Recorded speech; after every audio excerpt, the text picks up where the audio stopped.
صلوا عليه وسلموا تسليما اللهم صل على سيدنا رسول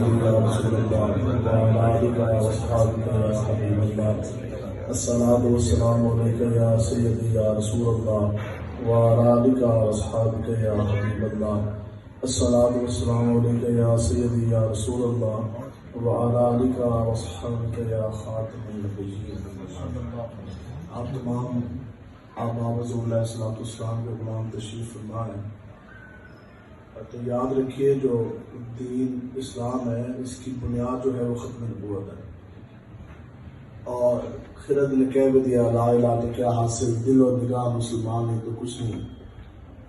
میں جس وقت جیلم میں کام جب شروع کیا، آپ یقین کریں کہ حتیٰ کہ میں نے اپنی آنکھوں سے قادیانی دیکھے نہیں تھے مینار، الحمدللہ وہاں سے گزر ہی نہیں ہوا، لیکن جب یہ سنا رہا کہ 6 مقامات کے اوپر قادیانی نے اپنے مینار پہ لگائے ہوئے ہیں، مینار پہ نصب کیے ہوئے ہیں، تو میں یہ سوچتا تھا یہ کیسے ممکن ہے کہ ہو حضور کا غلام، آبادی ہو ساری آقا و مولا کو آخر نبی ماننے والی، اور سارے ختم نبوت پر جان قربان کرنے والے ہوں، دعوت تو سب تو یہی ہے، تو پھر مسلمان کی دینی غیرت اور حمیت یہ کس طرح گوارا کر سکتی ہے کہ اوپر مینار لگا ہو قادیانی کا، منکر ختم نبوت کا نشان، نیچے سے وہ مسلمان گزر جائے؟ اس طرح تو نہیں ہو سکتا نا. میں اکثر یہ سوچتا تھا کہ یہ پہ دعوے کیسے ہیں، یہ پہ ریلیاں کیسی ہیں، جلوس سنیوں کا لیڈر ہے اور وہ قادیانی کی اس گلی سے گزر ہے، سامنے وہ مینار لگے ہیں، نیچے نعرے لگائے جا رہے ہیں تو غلامی رسول میں موت بھی قبول ہے. تو وہ مینار جو انہوں نے اپنا نشان لگا لیا، اس کائنات کا سب سے بڑا گستاخ ہے تو وہ قادیانی ہے. ان کی باتیں تو آپ سننا اور دیکھنا دور کی بات، بندہ تصور بھی نہیں کر سکتا. صرف آقا و مولا کی نہیں، تمام انبیاء کرام کی یہ گستاخ ہے. اور الحمدللہ کم سے کم ختم نبوت کا کام اتنا ضرور کرنا ہے. ہم نے اس وقت لڑکوں کو کہا، ہم نے کہا بے شک جان جاتی ہے چلی جائے، کوئی بندے 2 گرتے ہیں گر جائیں، لیکن میناریوں میں قادیانیوں کا مینار جو ہے وہ گرا کے کام نہیں ہے. اور الحمدللہ وہ گرے. تو اب کم سے کم اتنی بات تو ہے کہ اگر قیامت والے دن ہم اس حال میں رب کے سامنے پیش ہو گئے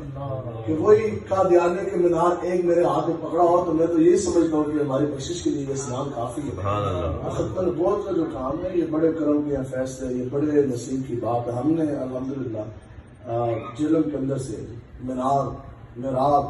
حتیٰ کہ ان کے گھروں کے اوپر جو اسلامی شاعر کی جتنی بھی تختیاں تھیں وہ بھی اتروا لی، قبرستان کے اوپر جو بورڈ آویزہ تھے وہ بھی اتروا لیے، اور آخر میں جو قادیانیوں کے قبروں کے اوپر جو خطبے لگے تھے ہم نے وہ خطبے تک اکھڑوا دیے.